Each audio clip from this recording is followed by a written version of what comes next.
Guys, it's Stephanie and I'm here today for a big ol' book haul. These are all the books that I have accumulated since the year has started. They are from all over the place. They are from my library bookstore, they are from the thrift store, and there's a few that are Goodreads giveaway books, which is crazy. I have been entering those for years. Like, I have no luck with Goodreads giveaways, and then there was a crazy 3-day slew where I won a giveaway every day, and it was insane and it blew my mind. So I'm excited to share those with you. Moral of the story, keep entering those. Someday you'll win. Anyway, you guys don't care about that. Let's get into these books because there is a crap ton of them. First book I wanted to talk about is Louise Penny's Nature of the Beast. This is the 11th book in the Armand Ganache series. I read the first book in this series earlier this year and I thought it was okay. Like, it was a 3.5-star read for me, but everyone that is a fan of this series has implored me that this series just improves upon itself and it gets a lot better. So I am willing to stick it out. Hopefully I stick it out to the 11th book in the series.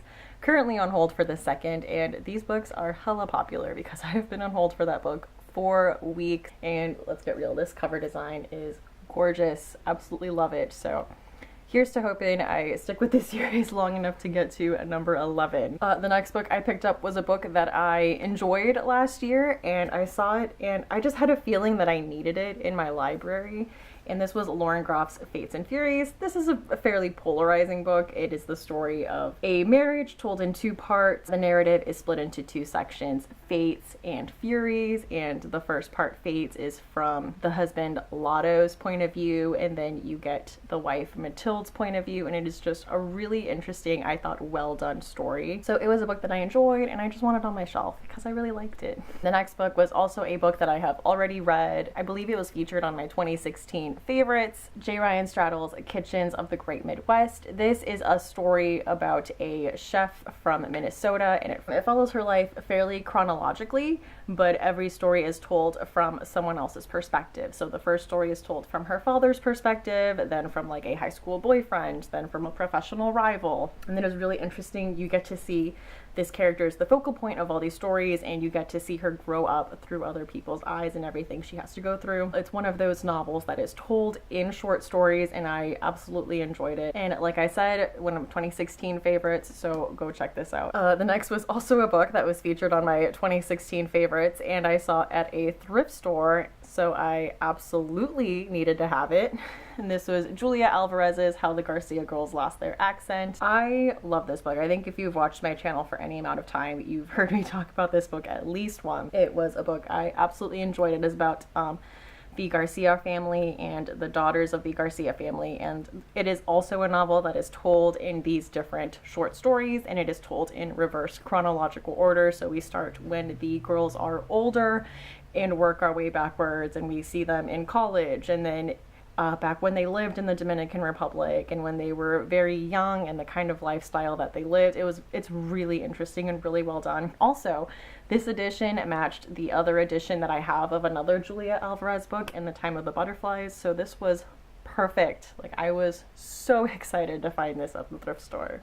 A few days ago, I asked on Twitter if you guys had any good horror book recommendations. I've just been really needing a horror book in my life, and a few people said Stephen King's Misery was a book I needed to check out. I've read a few Stephen King books. Obviously, I have not read all of them. That man is ridiculously prolific, but I found this edition of Misery. I do love these like hardback Stephen King editions, and it doesn't seem like a ridiculously long book. I just love this. This cover is so menacing. Like, if you see, there's like the author in the wheelchair and you can see the lady's shadow holding an axe. It's so great. The next book I got is like super Pittsburgh because that's where I live right now. The like Heinz ketchup company was founded in Pittsburgh. It's like a huge thing around here. There's a big Heinz museum downtown. This is In Good Company, 125 years at the Heinz table. This is the history of the Heinz company, and I thought it would be really interesting to learn some local history since I live here. So I'm excited to get to this. These next 2 were books that were actually sent to me by Adam over at Memento Mori. I was really excited to get them because he knows the kind of books that I like, so I was thrilled. The first is Ann Tyler's Dinner at Homesick Restaurant. This is, I believe, just a run-of-the-mill family drama. But you know, there's times where you just need a little family drama. You just need something that's gonna scratch that itch. So I love this. Oh, I love this cover, and I haven't read anything by Ann Tyler, so I am looking forward to getting to this soon. And this next book, Adam had told me while he was reading this book, like, this is such a Stephanie book. You need to read it. Like, there is a family tree in the front, and it covers several generations and decades of this woman's life.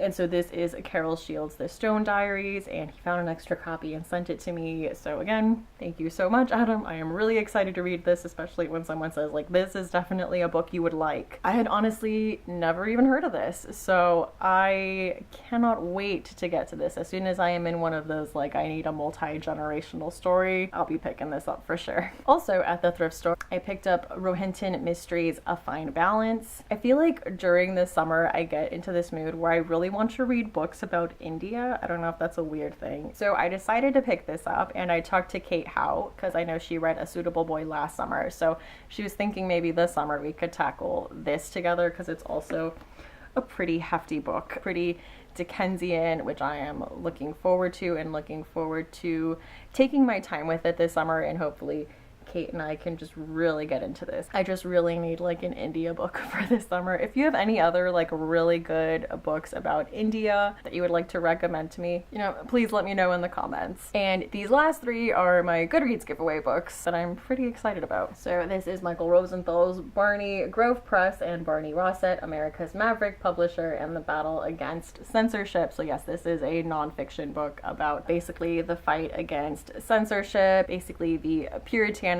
standards that were put upon a lot of media, and the fight back against that and against censorship, which is something I absolutely enjoy. I'll be looking forward to this. I do need to read a lot more nonfiction, so it's always really good when I find something that I'm like, oh yeah, that's something I want to know more about. Okay, this next one, I was so thrilled. This is a translated horror novel.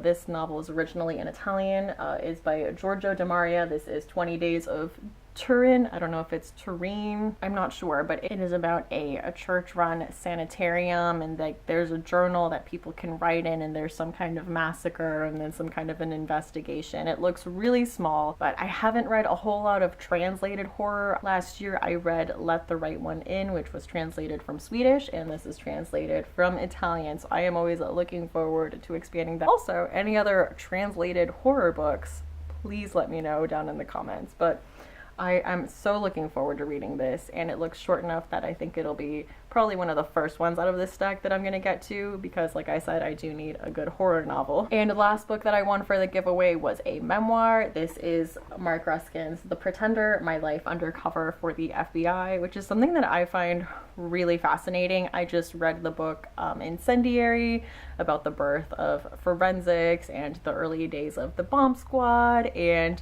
the birth of criminal profiling. And early on in the Dublin Murder Squad series, especially in The Likeness, when they talk about the undercover department of the police force, and they really get into their training and what they can and can't do, all that stuff was absolutely fascinating. Like in the beginning of The Likeness, there's like a whole montage, I like to call it, where Cassie is really trying to study this girl and become this girl, and everything she has to learn about her life to blend in was just so fascinating. So I'm hoping I can get some of that with this. So it seems really interesting. I was really excited to win this in a giveaway. Anyway, that's my book haul. Let me know if you've read any of these books, if you want to read any of these books, or if you just want to talk in general, hit me up in the comments. Thank you so much for watching, and I hope to see you again soon. Bye!